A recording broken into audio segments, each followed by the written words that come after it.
Okay, well, I think we're now ready to move on to consider the opposite form of plasticity that we see in the cerebral cortex, long-term depression.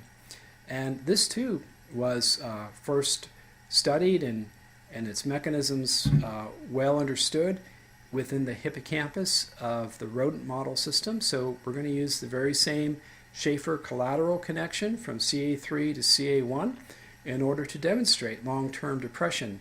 Only now the critical difference is the frequency of stimulation that's applied in order to induce plasticity.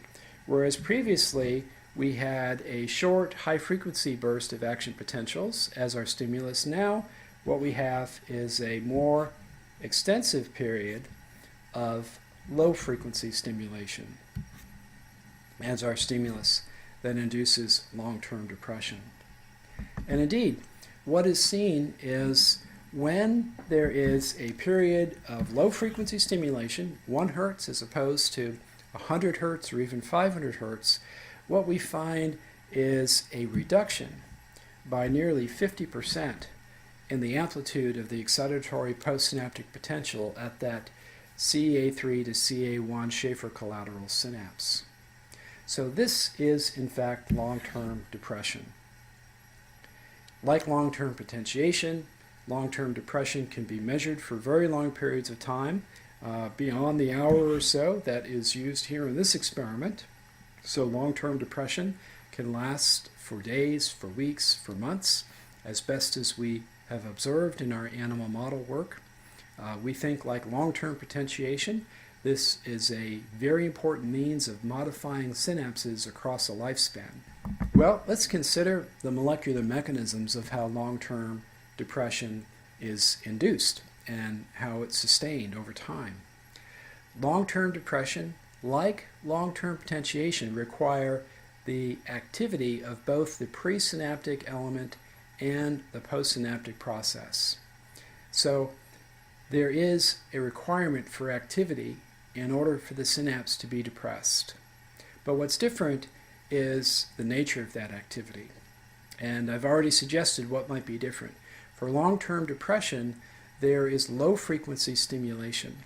That stimulation is sufficient to cause the release of glutamate, of course, and glutamate binds to AMPA receptors and NMDA receptors, and the amount of depolarization that the low-frequency stimulation provides this postsynaptic spine is sufficient to expel magnesium from the pore of the NMDA receptor channel.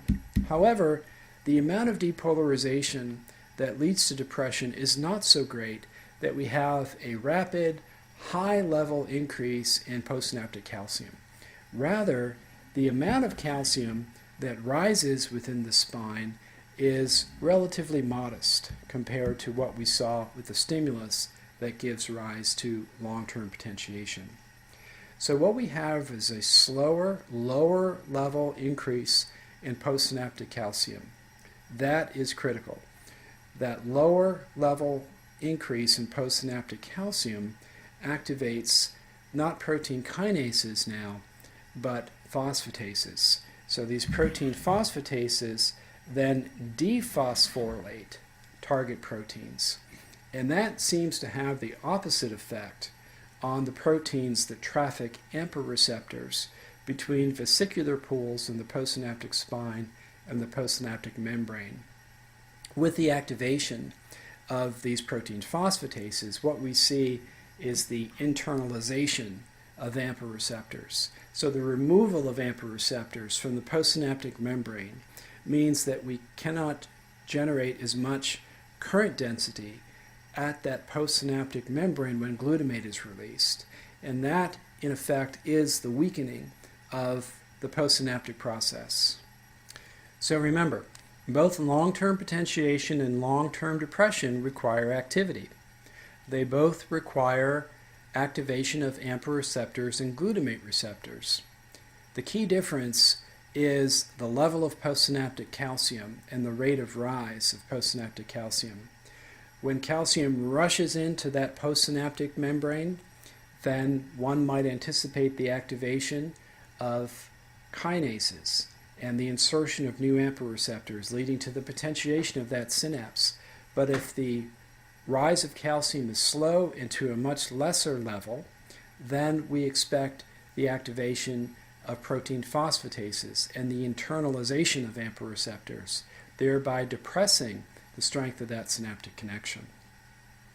Okay, we're going to shift gears now and talk about plasticity in a different part of the brain. Rather than the cerebral cortex, we're going to think about plasticity in the cerebellar cortex. And there, the dominant form of plasticity that seems to shape the function of the circuitry of the cerebellum is long-term depression.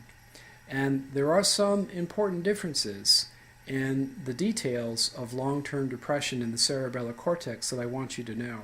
And when we come back and talk about the cerebellum, I think this consideration of plasticity in this circuit will make much more sense to you. Now, the cerebellum has some of the most beautiful architecture of any set of neural connections found anywhere in the brain. So I won't possibly attempt to do it justice or to introduce you to all of that right now, but rather so that you can understand the basic players, I'll just highlight a few of them here.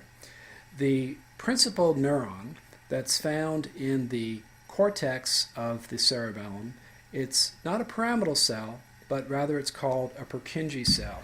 So the Purkinje cell is really just an amazing cell. It has a huge cell body. It grows a beautiful dendritic arbor that has a very interesting geometry. We'll come back and talk about that.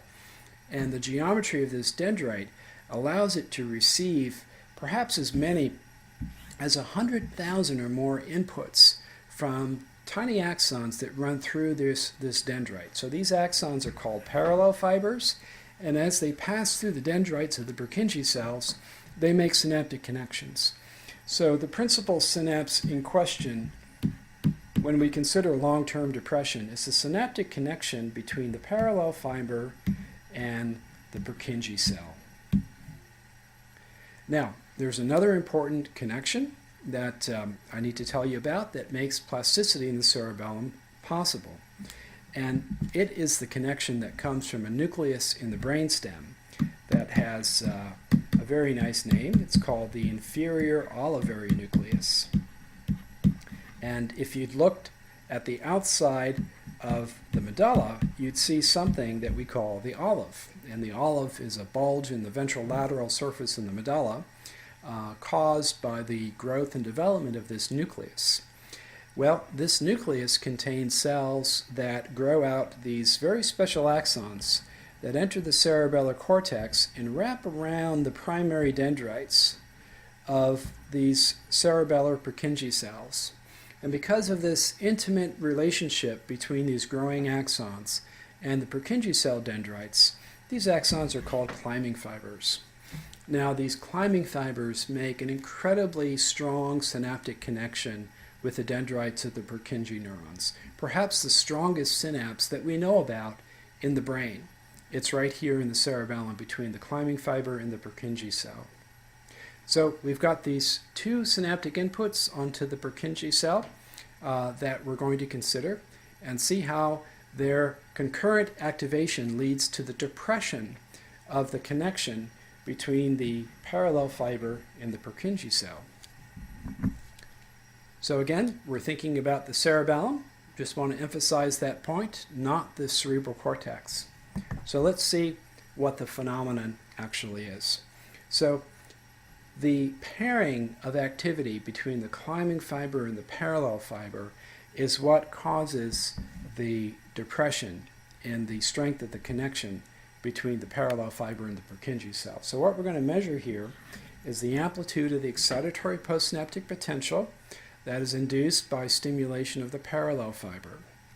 Now, the test phase is the pairing of the activation of the climbing fiber and the parallel fiber.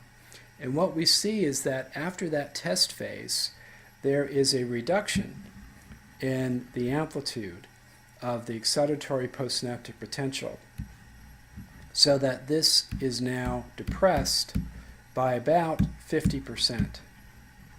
following this pairing of climbing fiber and parallel fiber activation.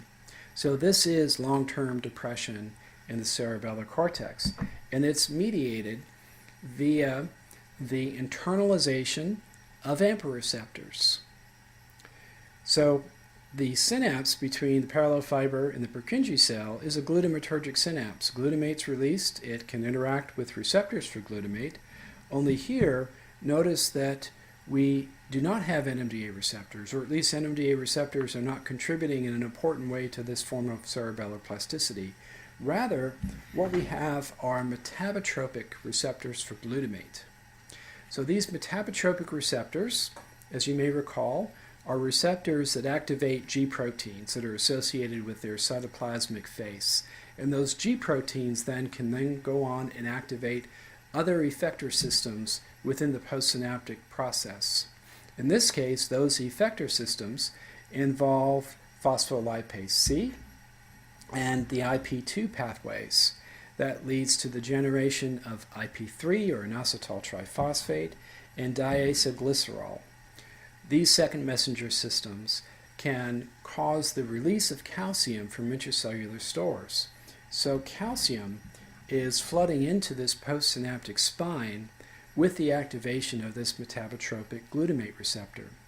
Meanwhile, calcium is flooding into this postsynaptic spine because the climbing fiber has been concurrently activated. And as I mentioned, the climbing fiber gives rise to one of the most powerful synaptic connections in all of the brain. This synaptic connection induces significant depolarization into this dendritic tree. That depolarization opens up voltage-gated calcium channels, allowing calcium to flood into the cell. So calcium coming from outside as well as calcium coming from the intracellular stores results in a significant and rapid rise in intracellular calcium in the postsynaptic spine of the Purkinje cell. This sudden and high-level rise in intracellular calcium interacts with calcium-sensitive mechanisms that internalize AMPA receptors. So in this model system, protein kinase C phosphorylates target proteins that lead to the internalization of AMPA receptors. So AMPA receptors are being drawn from the postsynaptic membrane of these spines into vesicular compartments within the postsynaptic process. Removal of AMPA receptors is depressing this synaptic connection. Now, let's be clear. In the cerebral cortex, high levels of calcium lead to potentiation. But in the cerebellar cortex, high levels of calcium leads to depression. And the difference has to do with the second messenger cascades and the consequence of activating those cascades.